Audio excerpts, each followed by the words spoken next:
भारत में लव जिहाद, जिसमें लगभग प्रतिवर्ष 5 लाख बहन बेटियों को फुसलाया जाता है, जिस पर सरकार चुप है। ना तो कोई नया कानून बना रही, ना तो जो बने हैं उस पर सख्ती से कम अमल कर रही है, जिस कारण ये लव जिहाद संभव हो पा रही है। सिर्फ संभव ही नहीं, सुनियोजित ढंग से कराया जा रहा है, जिसमें जिहादियों का रेट फिक्स है, जिसमें अगर स्वर्ण समाज की लड़की है तो 15 लाख, ओबीसी समाज की लड़की है तो 10 लाख, किसी दलित समाज की लड़की है तो 5 लाख।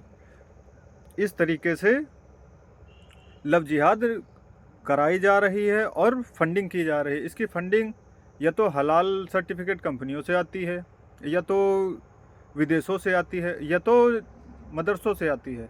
तो इस पर सरकार ना तो कोई किसी प्रकार की रोक लगाती है, ना ही पकड़े जाने वाले लव जिहादियों को, पहली बात तो पकड़े ही नहीं जाते, और पकड़े भी जाते हैं तो उनके आला अफसर उन्हें छोड़ देते हैं और उनका समाज उनकी मदद कर देता है, और लव जिहाद चल रहा है बराबर।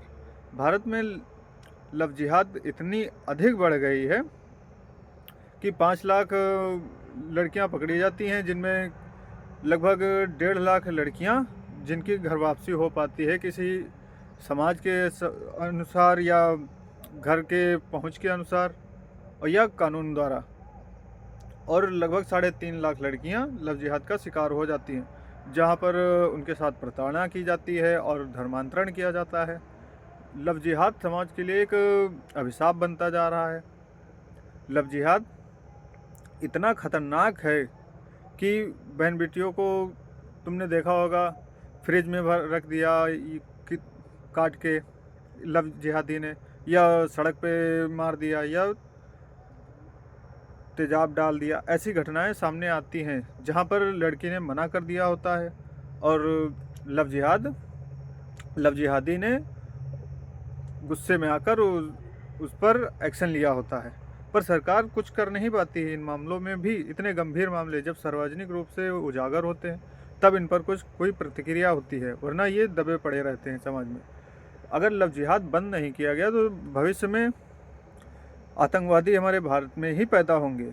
अभी तो बाहर से आते हैं, पर आतंकवादी भारत में ही पैदा होंगे, और वो दिन दूर नहीं होगा जब हमारे ही मोहल्ले में रह रहा कोई आतंकवादी जो भेष बदल कर रह रहा होगा, वो हमारा ही गला काटेगा।